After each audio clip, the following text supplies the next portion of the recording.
आपला माणूस कोणत्याही क्षेत्रात मोठा होत असेल तर तो आपला स्वाभिमान आहे आणि आपल्या लोकांनी तो टिकवलाच पाहिजे. आपला एक पोरगा महाराष्ट्र केसरी झाला, स्वाभिमान आहे आपला. एक शेतकऱ्याचा मुलगा तहसीलदार झाला, स्वाभिमान आहे आपला. एक भांडे घासणारीची मुलगी सीए झाली, स्वाभिमान आहे आपला. एक मजुरीला जाणाराचा मुलगा प्रांत झाला, कलेक्टर झाला, एसपी झाला, PSI झाला, स्वाभिमान आहे आपला. आपण कधी बी आपल्या माणसाला कमी लेखायचं नाही. काय मत आहे तुमचं? ती आपली शान आहे. उद्या आपला एखादा डॉक्टर आहे, विद्वान आहे, आपली लोक दरिद्री, तो ना त्याचे सगळे लफडे आपल्याला माहीत. आता काय बोलता? चांगलं म्हणा. तुम्ही इतरांचा अभ्यास करा. राठी, जवर, नावंदर, खटोड, शर्मा, वर्मा, बळगट, ही जी मंडळी, हे जर वाहिले निघले ना, वाहिले, त्या दुकानाला फक्त फळी आहे मध्ये. वस्तू इकडे आहे, इकडे इकडं जर मिळाली नाही तर तो म्हणतो इकडे घे. आपली अवलाद तशी नाही. नगरला जाय, तिथं नको घेऊ, तिथं तितका खराब माल कुठंच. यानं वाटोळं झालं आपल्या लोकांना. आणि हे जे के माणसाने ही कंपनी जी काढली महाराज, तर ह्याच समाजात काळ्या आईची सेवा करणारा एकच वर्ग आहे, शेतकरी. बाकीच्यांना कोणाला घेणं नाही. याच्यावर तुमचं मत काय? या जगात कष्टानं खाणार 10 लिटर दूध काढी ती शेतकऱ्याची बायको, 3 मुळे उसाच्या तुडी, ती सर्दी होईना तिला, याची लिफ्टनं वर जाती, लिफ्टनं खाली येते, मणक्यात गॅप, डोळ्याला अंधाऱ्या येत्या. अगं तू जगती तरी का आला? जर त्यालाही मोकळं करीन तोही गुंतून ठेवला, त्यालाही दुसरी करता येईन आणि तूही उलथानं काय करते त्याला? महाराज कष्ट या जगात फक्त शेतकरीच करतो. काय मत आहे तुमचं? बाकी सगळे लबाड. घामाचा पैसा कोणाचा आहे? शेतकरी. आणि हे सगळं राष्ट्र कोणी जगवलंय? नवरा बायकोन 4च माणसं आहे शेतकऱ्याच्या घरात. त्यांना 4 पोती गहू लागत आहेत, तिनं 8 पोती पिकित आहे का? बाकीचे 4 की एडपट सांभाळायला यांना काय? आणि दान धर्म कोण करतोय? शेतकरी. आता शेतकऱ्याच्या घरात जाऊन पहा तुम्ही, 15 माणसाला साहेब 15 मिनिटात पिठलं भाकर पण दणकून. या हलकट माणसं मोजी द्या. 5 सांगितले 6 वाढला, संपल्या चपात्या. आणि त्याची बायको म्हणते निवांत जेवा. वांग खाता का निवांत जेवा? एवढ्या चपात्या वाढते का शेतकऱ्याला? ते चांगलं गांजा प्यालं तर बैल बसत, तुझ्या चपातीचं काय घेऊन?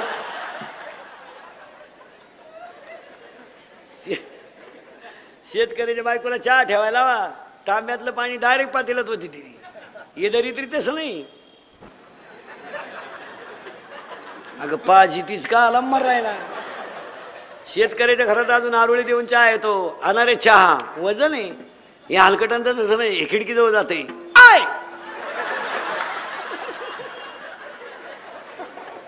आय, आणि मग ते मॉडेल येतं चहा घेऊन, केस बिस मोकळे सोडेल, गाऊन बिवून घालेल. बा बा बा बा बा बा बा बा बा. आपल्याला वाटतं जुडून आमुष आली काय ना. शेतकऱ्याच्या घरात चहा प्यायचं म्हणजे कपातून बशीत. या हलकटांच्या घरात कपात डोकायला लागत. अजून 1 वर्षानं ह्या श्रीमंतांच्या घरात एकच कप येणार सगळ्या पाहुण्यांना. फक्त पाहुण्या पुढं कप न्यायचा आणि पाहुण्याने जिबीचा शेंडा बुडवायचा त्याच्यात.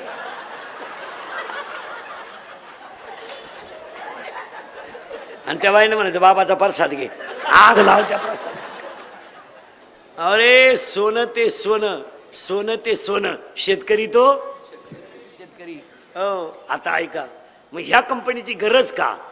तर ह्या कंपनीमुळं एक झालं, थेट विक्रीमुळं त्याच्या वस्तूची किंमत त्याला योग्य मिळाली. कारण शेतकऱ्याच्या आयुष्यामध्ये 2 तोटे आहेत.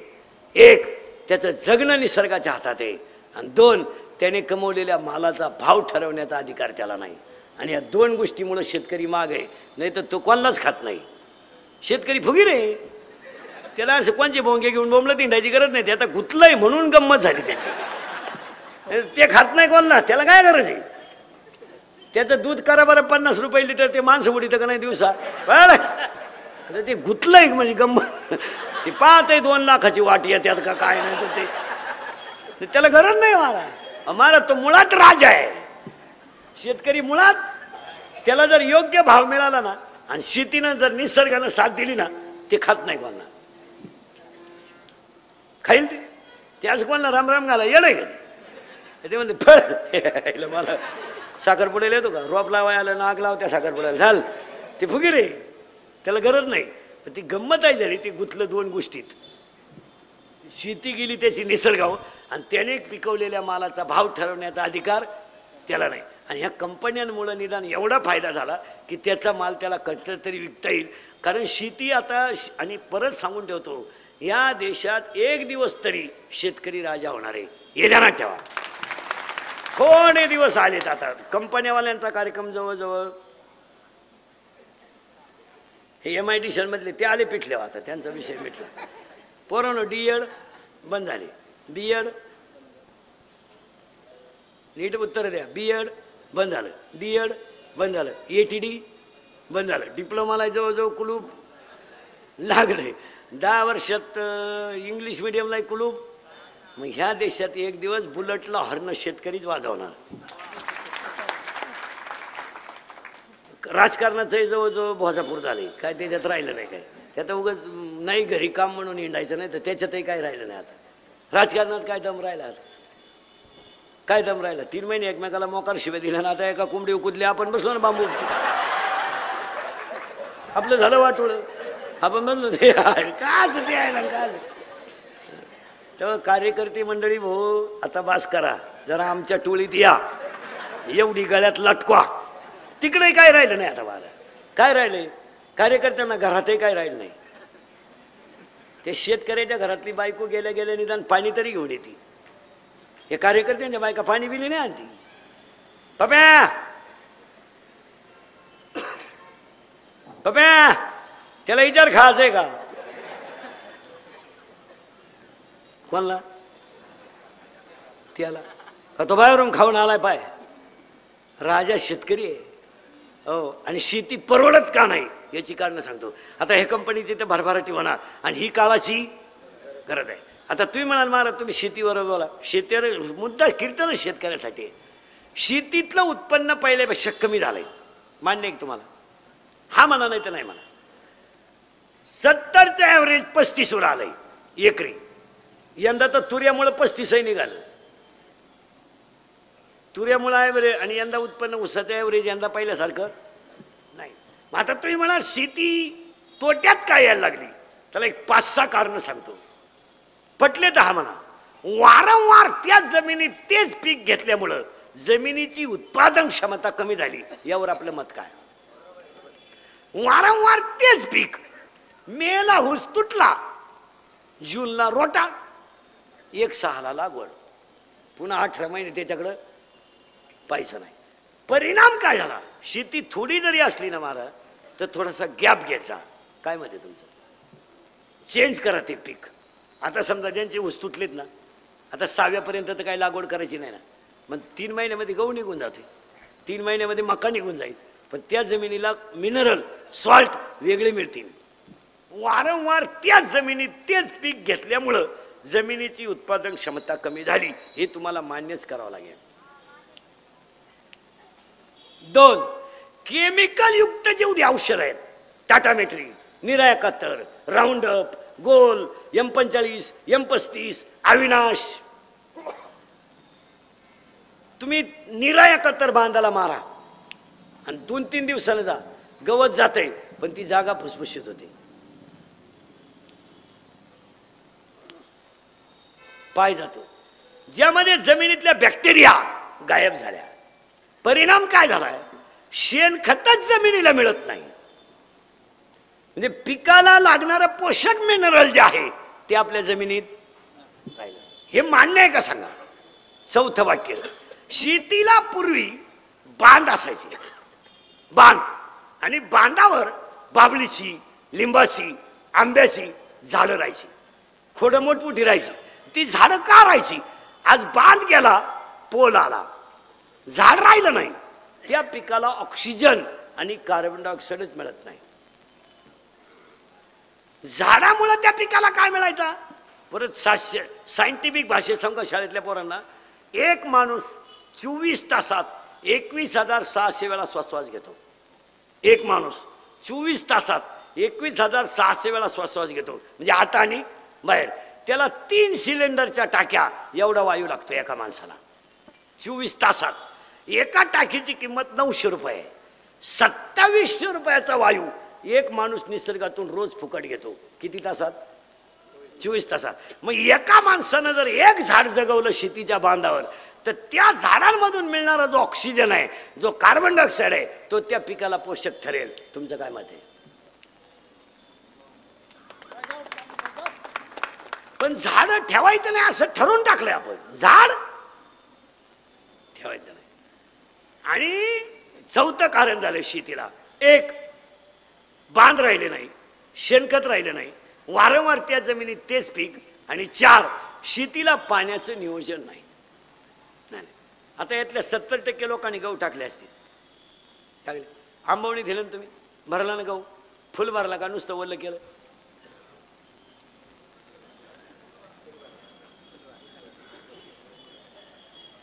पाणी लावून लागणार गेला तू. तिकून आला तर दुसरीचे कांदे भरून मोकळा झाला. ती आईला गहू फुटून गेला काय कांद्यात? त्या पिकाला तेवढ्या पाण्याची कॅपॅसिटी नाही ना. तुम्ही त्याला तेवढं देता का नाही?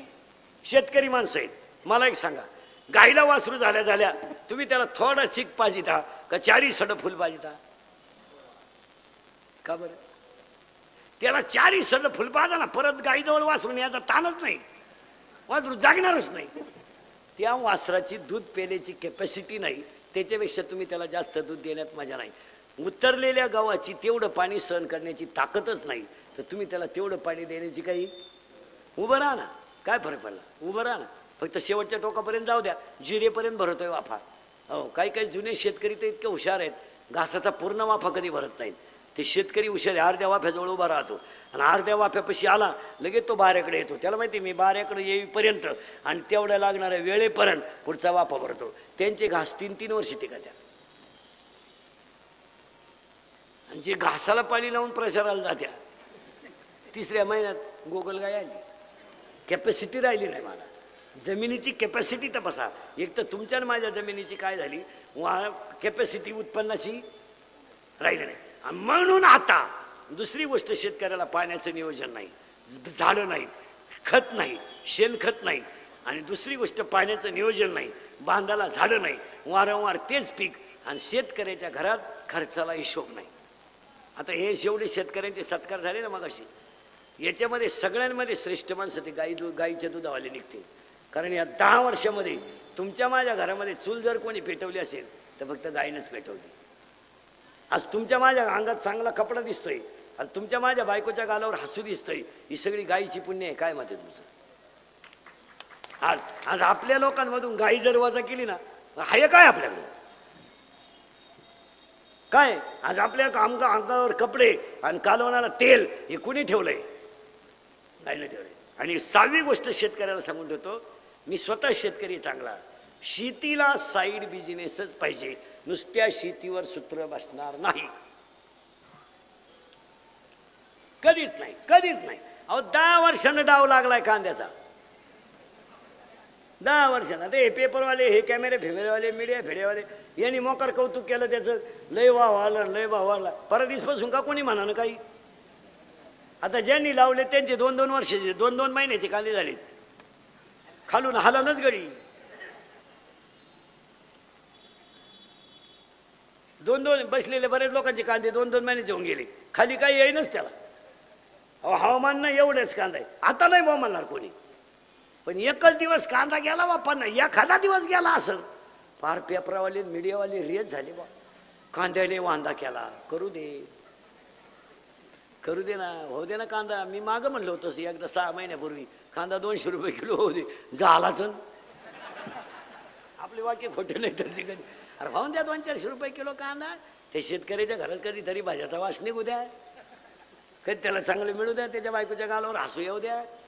शेतकऱ्याच्या पोरांना सुद्धा सांगतो, 10-12 गाया पाळल्या ना, दूध बीज चांगलं घालून बुलेट घ्यायची. असं दरिद्र एका हॉर्नची गाडी नाही घ्यायची कधी, डबल हॉर्न बसवायच्या गाडीला. अशी भाऊबंद पाहिलं वाजी चाला दुध घेतली येड्या. नाही नाही महाराज, ह्या जगात जर घामानं पैसा कमेला असेल ना तर मजा आणायला हरकतच नाही. आणि शेतकऱ्याला ती वेळ यायलाच पाहिजे, कारण सगळे मजा आणतात, फक्त कोण आणत नाही. आता शेतीला साईड बिझनेस केला पाहिजे. मला गारी गारी का, कुल्फी का, कोंबड्या पाळा, सायकल पंक्चर काढा, काही करा, पण शेतीला जर साईड बिझनेस असेल तरच शेतकरी तरेल. यावर आपलं मत काय? नोकऱ्याविषयी सोडा, नोकऱ्या तुम्ही डोक्यातून काढून टाका. तुमच्या डोक्यात सुटलाय सोंड्या हलकट. मला नोकरी लागेल, कवा लागतो? बरं लागली नोकरी, चाल दे हिशोब मला. तुला इंजिनिअरिंगला भरावं लागले 10 लाख. किती काढा बरं का हिशोब, शिकलेली पोरं. किती भरावं लागले तुम्हाला? 10 लाख. इंजिनियर पूर्ण व्हायला खर्च आला 10 लाख. फार वही पेन सगट. तू इंजिनियर केवढा झाला? 20 लाखात. तुला जॉईंट करायला लागले 5 लाख, 25 लाख. कधी कमवशील तू? तेव्हा तू झाला 35चा. 36ला तुला पाहुणे आले, ते बी 3 वेळा नाही म्हणले बा. हाती आयला असं करता करता 38 आलं. 40ला तू पिवळा झाला, 41ला बाप झाला, 42ला शुगर आली, 45ला बीपी आला, 49ला गेला. तू पाहतो काय माया मग बंगला बांधतो का?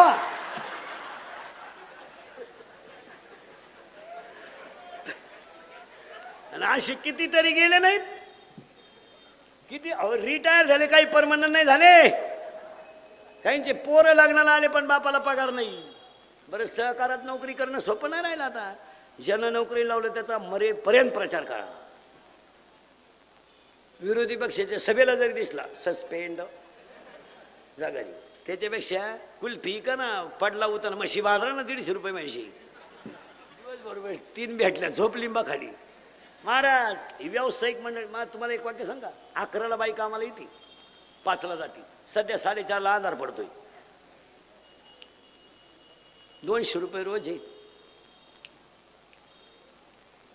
2 तास खाती तू परा. काय खाती तिचं तिला माहिती. तिला म्हणलं हात उचलती पण तिथल्या कांद्याला आग लाव. लागेल ते लागायचं काय राहिलं. तिच्या का मोबाईल आहे, ती नवऱ्याला फोन करते गवत न्यायला या. तोही बी गाडीवर नाही येत, सायकलीवर नाही येत. त्याला 300 याला 200 किती झाले? 500. आपल्या गावतावर त्यांचं 20 लिटर दूध डेअरीला आहे, त्याचे 500. 1000 रुपये. ताज्या दुधाचा चहा पिती 6:30ला. सगळे चॅनल आहे तिच्या घरात. झोपताना मालिका पाहते, माझे मन तुझे झाले. दिवस उगेपर्यंत झोपती. आपणच तिच्या घरी बिनतवान धुतल्याचं. आज काय करता येता का काय? आजच्या दिवस यावं राहिले तेवढे द्या काढून. ती म्हणती सांगल 10 वाजता चायला जमीन ठेवा का नाही. असं झालं मग झाला मोकळा. नाही नाही नाही नाही, याला यांत्रिकीकरणामुळं यांत्रिकीकरण गरजेचं आहे याला. आता आपण म्हणतो ना ठिबक तोट्यात आहे, तसं नाही आहे. ठिबक फायद्याची आहे, पण ती काळजीपूर्वक. यानं बसवल्यावर पायालाच गेला नाही कोणत्या क्षेत्रातून पाणी निघत आहे असं नाही. नाही, शेतीला सोनेरी दिवस येतील. आणि शेतकऱ्याकडं असून एक मुद्दा आहे 8वा, की शेतकरी उत्पन्नाच्या तुलनेत राहणीमान ठेवत नाही. या कंपनीवाल्याचं सगळ्यात मोठं कौतुक करावं का त्यांनी कुणाचा सत्कार न करता शेतकऱ्याचा सत्कार केला, हे कौतुकाचं. आणि तो व्हायलाच पाहिजे. शेतकऱ्याचे सत्कार व्हायलाच पाहिजे. मी तर म्हणतो हे गावातले 15 ऑगस्ट 26 जानेवारीचं ध्वजारोहण सुद्धा आहे ना शेतकऱ्यांनीच केलं पाहिजे. बाकीच्यांना काय कळत? राष्ट्रगीत पाठ नाही, झेंड्याजवळ उभं राहिले. झेंडा खाली घेऊन याला वर न्यायला पाहिजे. काय गेलं मग बावळ्याचा बाजार नाही, या येड्याचा बाजार झालाय ना. काही करायला लागले लोक. पूर्वी फक्त पुरुष फेटा बांधायचे, आता बायाने फेटे सुरू केले. पूर्वी फक्त पॅन्ट शर्ट, आता पुरी घालायला लागले. आता तुम्ही पॅन्ट शर्ट घालता, आम्ही गाऊन घेतो. मग आता काय काही करायचं आपलं. पूर्वी लागले लोक बसून जेवायचे, आता उभ्यान जेवण सुरू झालं. ते वराड नाला एक ताटली हातात घेतं, भात कान फडले. मला भातच सापडलं नाही, ती ताटलीच घेऊन घरी गेला. काय काही नवीन आणायचं. पूर्वी चांगले गोल गुलाबजांबू होते, लांबकोळा केला गुलाबजांबू. काय आता गुलाबजांबू असा नाही राहिला. काय गेलं तर का तुझ्या बापाचं चांगला होता ना गोल, खात होते लोक. गुतला म्हाताऱ्याच्या नागपुडीत. काय याडपाट लोक आहे. चांगली बुंदीन गुलाबजांबू सेपरेट होते, मारली झक. राजा राणी. राजा एवढा, राजाला कळलं सुद्धा नाही राणीची टाकली का मुका घेऊन गेली. शेतकऱ्यानं पैशाचा वापर जपूनच केला पाहिजे. काय मत आहे तुमचं? आता आज ह्या बिचाऱ्या पाटलाचं कौतुक करावं महाराज, यांनी एवढा मोठा शेतकऱ्यासाठी कार्यक्रम ठेवला ना. आता शेतकऱ्यानं सुद्धा काहीतरी पथ्य पाळली पाहिजे. शेतकऱ्यानं सरकारवर अवलंबून नाही राहायचं, शेतकऱ्यानं लोकांवर अवलंबून राहायचं, शेतकऱ्यानं कष्टावर अवलंबून राहायचं. आता सगळ्या शेतकऱ्यांनी ठरवून टाकायचं, या बिचाऱ्यांचा सत्कार झाला ना, 1 वर्ष असं गेलं पाहिजे का आपण इथं बसलोय ना या खुर्चीत गेलो पाहिजे. आपण असा कांदा पिकवला पाहिजे, आपण अशी मेथी पिकवली पाहिजे, अशी कोथिंबीर पिकवली पाहिजे, असं दूध पिकवलं पाहिजे, दूध उत्पन्न केलं पाहिजे का ह्या खुर्चीवर आपण गेलं पाहिजे. काय मत आहे तुमचं? त्यासाठी पैशाची बचत केली पाहिजे, लोकांमध्ये हिंडायचं बंद केलं पाहिजे. लग्न साखरपुडे होतील ते, तुला काय, तू घरी बस. आता सगळ्या शेतकऱ्यांनी ह्या वर्षी काय केलं पाहिजे? पैसा वाचवला पाहिजे. याच्यावर तुमचं मत काय? आता सगळ्या लोकांका मोबाईल आहेत, आहे की नाही? लग्नपत्रिका छापायचं बंद केलं पाहिजे. आता 1 मिनिटात उभ्या महाराष्ट्राला कळलं ना तुझ्या घरी केव्हा तमाशा आहे. 350 नाव वाटीतून बोंबलं हिंडतो उन्हा, आणि कोणचे आशीर्वाद ठेवतो? ज्याची पोर पडून गेली त्याचीच सापडणं तर तूही गाव बंद केलं पाहिजे. यावर तुमचं मत काय? लग्न साधे केले पाहिजे, कशातही पैसे. आता लग्नांमधला फाशील पैसा सांगतो महाराज तुम्हाला, सत्कारचे फेटे बंद केले पाहिजे. आता एक फाशील पद्धत आली आपल्याकडे लग्नात, इतका बिंडोकपणा. आशीर्वाद द्यायचं बे वाटत आहे. 10 लग्नांमधले 7 लग्न जुने आहेत.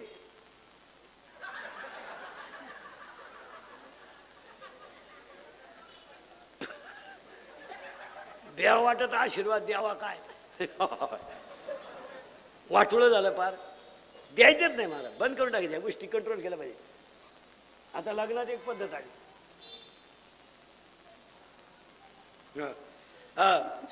लग्नात एक पद्धत आली आपल्याकडं, हलकट पद्धत. मंगलाष्टकाच्या टायमाला नवरा नवरी मधून येणार, ती गेटच केलंय. तो नवरदेव भाड्याच्या गाडीत आला,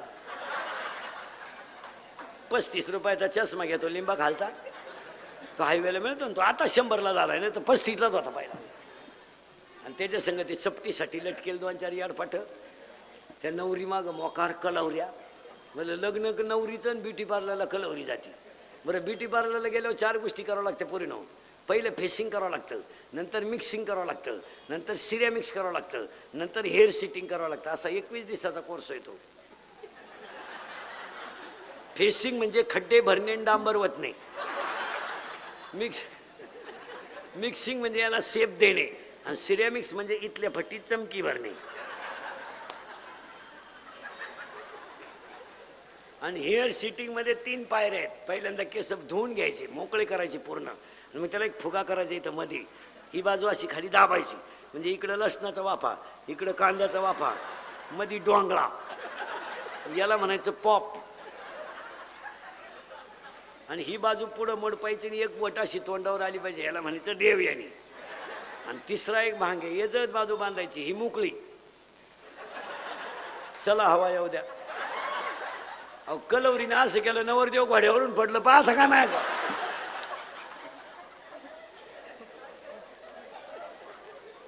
आणि मग तो नवरदेव त्याच्या पुढे तो बँडवाला इकू द्या. बाहेर फुल बरसाओ मेरा महबूब आया, मेरा महबूब आया. लॉन्स मध्ये एकदम शांतता, जसं प्रेत पेटवायचं आहे आता. बाहेर फुल बरसाओ मेरा महबूब आया. तो महबूब चालू तो कसं माहिती का?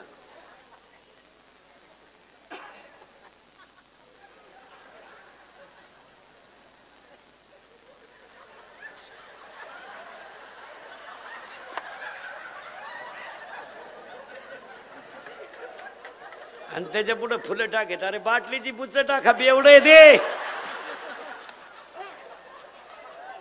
मरणाची फाटली आणते काय? अरे पालन करा सगळ्यांनी, कशाचा करा.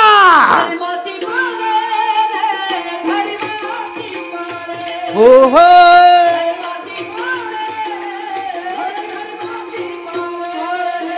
धर्माचे पालन धर्माचे पालन धर्माचे पालन धर्माचे पालन